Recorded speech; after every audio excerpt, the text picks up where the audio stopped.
नमस्कार दोस्तों आज हम बात करेंगे साइंस के अति महत्वपूर्ण प्रश्नों के बारे में जो आपके एमपी पटवारी की एग्जाम की दृष्टि से अति महत्वपूर्ण होने वाले हैं। तो सबसे पहला क्वेश्चन आपके सामने आता है कि आकाश के नीले दिखाई देने का मुख्य कारण क्या है। अति महत्वपूर्ण क्वेश्चन है और कई बार परीक्षा में पूछा गया है कि जो आकाश है इस आकाश का रंग नीला क्यों दिखाई देता है। याद रखना है जो आकाश का रंग है ये नीला इसलिए दिखाई देता है क्योंकि वायुमंडल में उपस्थित धूल आदि के जो कण है वो सौर किरणों से टकराकर उनको क्या कर देते हैं, तो प्रकिरणित कर देते हैं। मोस्ट इंपोर्टेंट क्वेश्चन है। तो याद रखना है जो आकाश का रंग है वो नीला क्यों दिखाई देता है। तो याद रखना है जो आपका वायुमंडल है इस वायुमंडल में बहुत सारे धूल के कण है। अब जब इन धूल के कणों से क्या सूरज की जब किरणें टकराएगी तो उस सूरज की किरणों को ये क्या कर देती है, प्रकिरणित कर देती है। और जो नीला रंग है वो सबसे ज्यादा प्रकिरणित होता है, इसीलिए आपका आकाश का रंग कैसा दिखाई देता है, तो आकाश का रंग नीला दिखाई देता है। लेकिन अगर आपसे पूछे कि दूसरे ग्रह पर जाकर जब हम आकाश को देखते हैं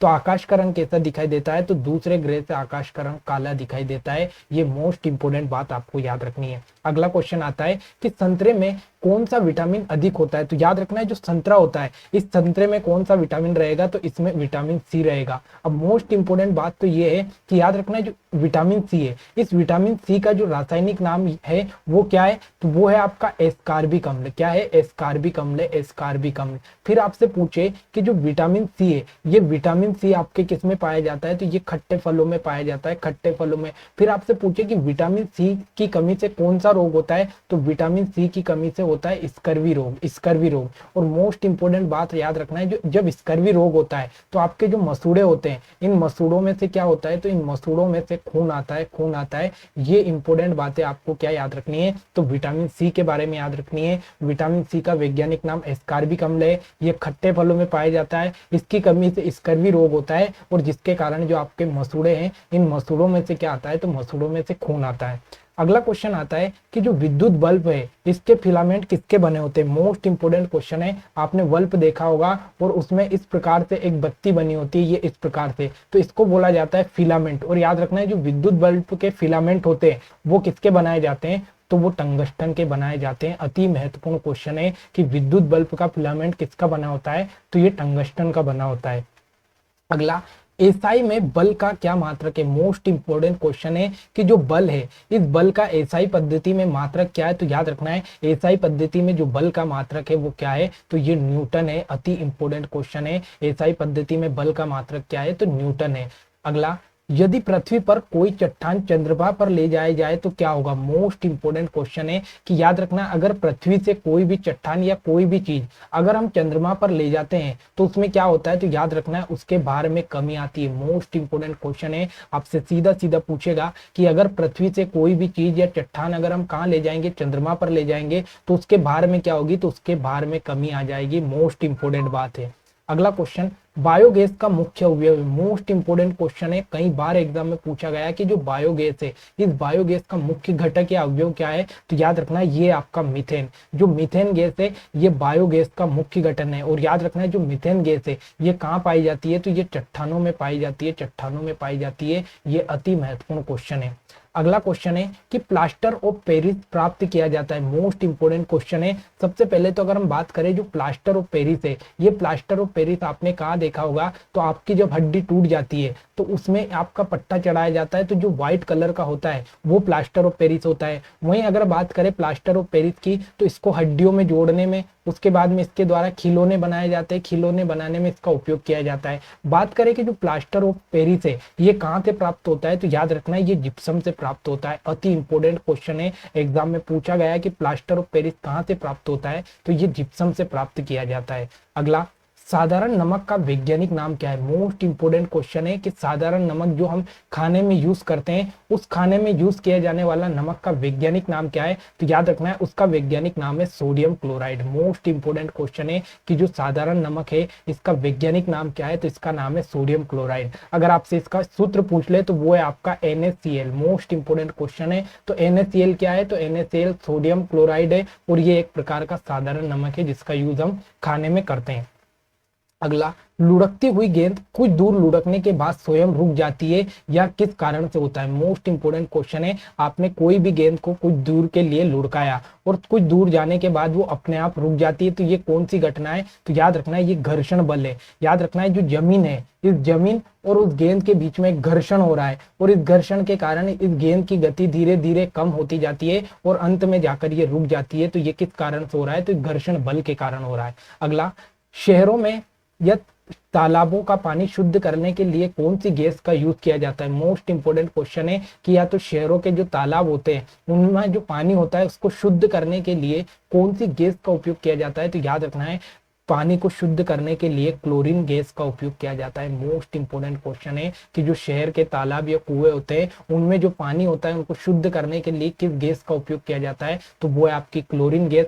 क्लोरीन गैस के द्वारा पानी को शुद्ध किया जाता है। अगला, सबसे हल्की धातु कौन सी है। मोस्ट इंपोर्टेंट क्वेश्चन, कई बार परीक्षा में पूछा कि सबसे जो हल्की धातु है ये कौन सी है। तो याद रखना है जो लिथियम है, ये लिथियम सबसे हल्की धातु है। अति इंपोर्टेंट क्वेश्चन है, लिथियम सबसे हल्की धातु है। अगला, दूध की शुद्धता किस यंत्र द्वारा मापी जाती है। मोस्ट इंपोर्टेंट क्वेश्चन है कि याद रखना है जो दूध है, इस दूध की शुद्धता नापने के लिए हम किस यंत्र का उपयोग किया जाता है। तो याद रखना है वो है आपका लेक्टोमीटर। मोस्ट इंपोर्टेंट क्वेश्चन है कि जो लेक्टोमीटर है, इस लेक्टोमीटर के द्वारा क्या मापा जाता है, तो दूध की शुद्धता मापी जाती है। अगर आपसे पूछे कि जो दूध है, इस दूध में कौन सा प्रोटीन पाया जाता है, तो याद रखना है दूध में एक प्रोटीन पाया जाता है जिसका नाम है केसिन। ठीक है, तो केसिन प्रोटीन किस में पाया जाता है, तो ये दूध में पाया जाता है। और दूध की शुद्धता किससे मापते हैं, तो ये लेक्टोमीटर से नापते हैं। ठीक है, अगर बात करें फेदोमीटर की, तो ये फेदोमीटर कहाँ आता है, तो जो आपका समुद्र होता है, इस समुद्र की अगर आपको गहराई नापनी हो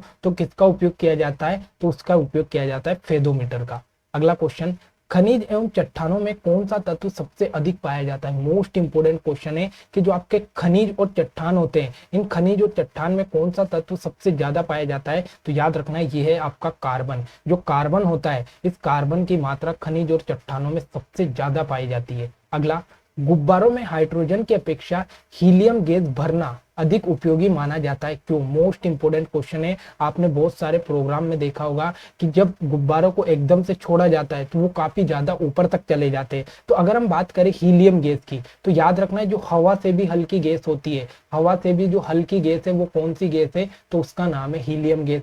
अब बात आती है कि इसको गुब्बारों में क्यों भरा जाता है, तो पहला कारण तो ये है कि हवा से भी हल्की गैस है। दूसरा इसका सबसे बड़ा कारण है कि यहाँ हवा के साथ मिलकर विस्फोटक मिश्रण नहीं बनाती है। मोस्ट इंपोर्टेंट कारण है कि याद रखना है जो हीलियम गैस है, ये हीलियम गैस हवा के साथ मिलकर कोई भी विस्फोटक मिश्रण नहीं बनाती, इसलिए गुब्बारों में इसका उपयोग किया जाता है। और बाकी गैस की हम बात करें तो वो कहीं ना कहीं हवा के साथ मिलकर कुछ विस्फोटक मिश्रण बना लेती है।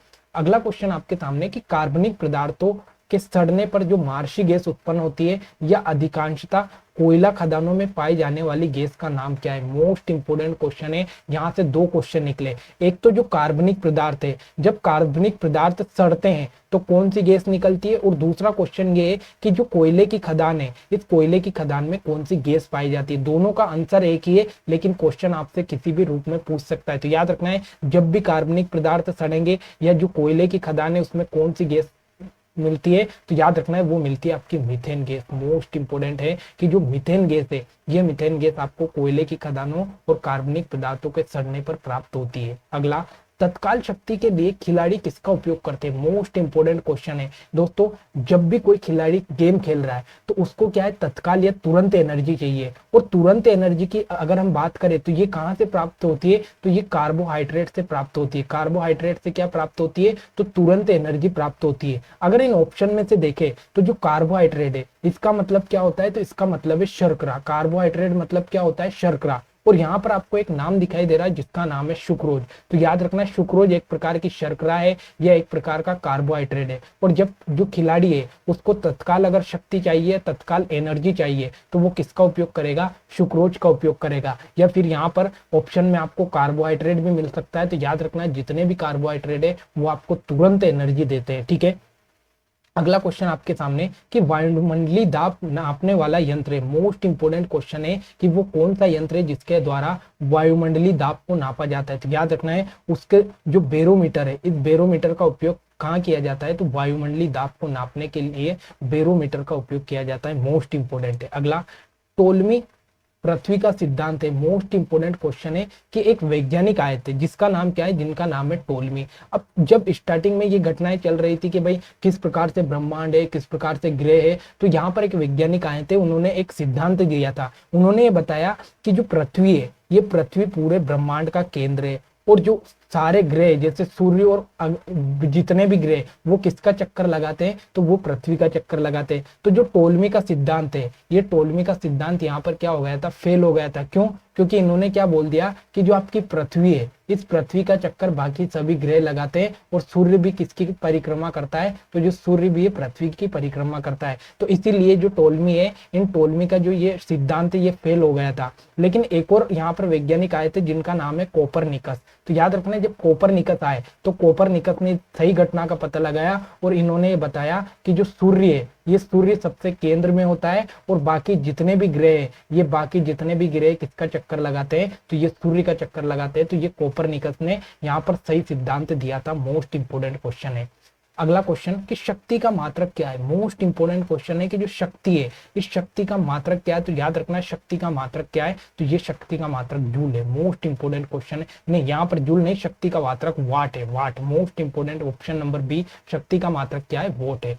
अगला, अंधों के पढ़ने के लिए लेखन पद्धति का आविष्कार किसने किया, मोस्ट इंपोर्टेंट क्वेश्चन है कि जो अंधे हैं, आपने देखा होगा कि ट्रेन वगैरह जहां पर भी है कुछ इस प्रकार से बिंदियां बनी होती है, तो इन बिंदियों को क्या कहते हैं, तो इनको कहते हैं ब्रेल पद्धति, ब्रेल पद्धति इनको कहा जाता है। और नाम से आपको स्पष्ट हो रहा है कि इसका आविष्कार किसने किया, तो याद रखना है लुई ब्रेल के द्वारा इसका आविष्कार किया गया। मोस्ट इंपोर्टेंट क्वेश्चन है, सबसे इंपोर्टेंट है कि अंधों के पढ़ने के लिए कौन सी पद्धति अपनाई गई, तो ब्रेल पद्धति अपनाई गई। फिर आपसे पूछे कि किसने आविष्कार किया, तो लुई ब्रेल के द्वारा इसका आविष्कार किया गया। अगला, डीएनए की खोज किसने की, मोस्ट इंपोर्टेंट क्वेश्चन है कि जो डीएनए है, इस डीएनए की खोज किसने की, तो याद रखना है दो वैज्ञानिक है जिनका नाम है, एक को वाटसन और एक का नाम है क्रिक। तो याद रखना है डीएनए की जो खोज है ये किसके द्वारा की गई, वाटसन और क्रिक के द्वारा की गई, मोस्ट इंपोर्टेंट।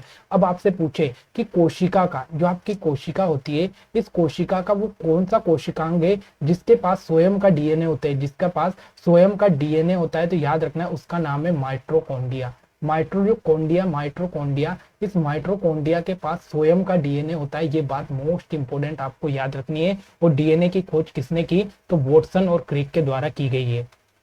अगला, वोल्ट किसका मात्रक है, मोस्ट इंपोर्टेंट क्वेश्चन है कि जो वोल्ट है, ये वोल्ट किसका मात्रक है, तो याद रखना जो विभवांतर है, इस विभवांतर का मात्रक क्या है, तो विभवांतर का मात्रक है आपका वोल्ट। मोस्ट इंपोर्टेंट आपसे पूछ सकता है कि विभवांतर का मात्रक क्या है, वोल्ट। अगर आपसे पूछे कि विद्युत धारा का मात्रक क्या है, तो विद्युत धारा का मात्रक है एम्पियर। ठीक है, तो एम्पियर है, ये किसका मात्रक है, तो ये विद्युत धारा का मात्रक है। फिर आपसे पूछे कि प्रतिरोध का मात्रक क्या है, तो प्रतिरोध का मात्रक क्या है, तो इसका मात्रक है ओम। मोस्ट इंपोर्टेंट क्वेश्चन है, तो याद रखना है वोल्ट किसका मात्रक है, विभवांतर का मात्रक है, विद्युत धारा का मात्रक एम्पियर और प्रतिरोध का मात्रक ओम है। ये मोस्ट इंपोर्टेंट यहाँ से क्वेश्चन पूछे जाते हैं। अगला, पेनिसिलिन का आविष्कार किसके द्वारा किया गया, मोस्ट इंपोर्टेंट क्वेश्चन लगाकर लिख लेना कि जो पेनिसिलिन है, ये पेनिसिलिन का आविष्कार किसने किया गया, तो याद रखना है जो अलेक्जेंडर फ्लेमिंग है, अलेक्जेंडर फ्लेमिंग के द्वारा किसका आविष्कार किया गया, तो याद रखना है पेनिसिलिन का आविष्कार किया गया, और ये एक एंटीबायोटिक है। मोस्ट इंपोर्टेंट क्वेश्चन है।